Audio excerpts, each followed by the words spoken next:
क्योंकि ये अक्सर वो सिर्फ नारों और तस्वीरों तक सिमट कर रह जाते हैं। सही कहा। तो चलिए शुरू करते हैं। भगत सिंह जन्म 1907 में और सिर्फ 12 साल की उम्र, जब 1919 में जलियांवाला बाग का वो भयानक नरसंहार हुआ।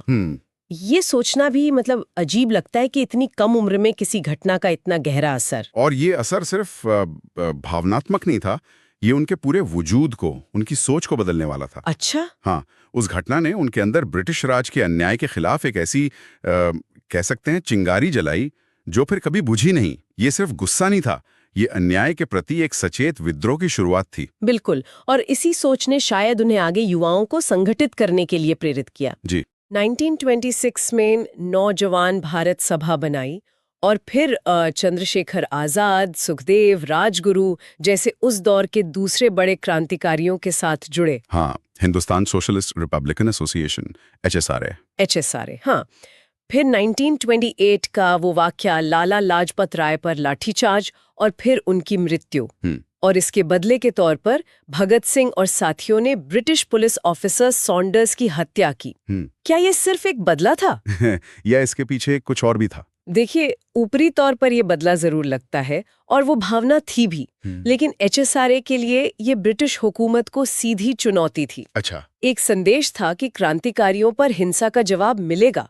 मतलब ये सिर्फ व्यक्तिगत गुस्सा नहीं था, ये संगठन की ताकत दिखाने का, लोगों का हौसला बढ़ाने का और अंग्रेजों में डर पैदा करने का एक तरीका भी था। समझ गई। और फिर 1929 सेंट्रल असेंबली में बम फेंकना। हाँ, बटुकेश्वर दत्त के साथ। हाँ, वो मशहूर घटना। और कमाल की बात यह है, जैसा दस्तावेज बताते हैं, कि उनका इरादा किसी को मारना नहीं था। बिल्कुल नहीं। वो चाहते तो भाग सकते थे, पर रुके, गिरफ्तारी दी। ऐसा क्यों? हाँ, और यही उनकी रणनीति का सबसे दिलचस्प पहलू है। वो बम धमाका वो एक प्रतीकात्मक कार्य था। प्रतीकात्मक? हाँ, जैसा उन्होंने कहा, बहरे कानों तक आवाज पहुंचाने के लिए। असली मकसद गिरफ्तारी देकर अदालत को अपने विचारों के प्रचार का मंच बनाना था। अच्छा, कोर्ट को मंच बनाना। बिल्कुल। वहीं उन्होंने इनकलाब जिंदाबाद का नारा बुलंद किया, और ये सिर्फ एक जंग का नारा नहीं था, ये पूरी सामाजिक, राजनीतिक, आर्थिक व्यवस्था में बदलाव का आह्वान था। मतलब क्रांति का मतलब सिर्फ अंग्रेजों को हटाना नहीं था उनके लिए। नहीं, बिल्कुल नहीं। जेल में भी देखिए, उनका संघर्ष रुका नहीं। कैदियों के साथ जो बुरा बर्ताव होता था, उसके खिलाफ लंबी भूख हड़तालें की। हाँ, वो भूख हड़तालें तो बहुत चर्चा में रही थीं। पूरे देश का ध्यान खींचा उन्होंने। और उसी दौरान वो लगातार पढ़ रहे थे, लिख रहे थे। उनका वो मशहूर लेख, मैं नास्तिक क्यों हूं, वो जेल में ही लिखा गया। तार्किक सोच उनकी स्वतंत्र विचार प्रक्रिया का सबूत है।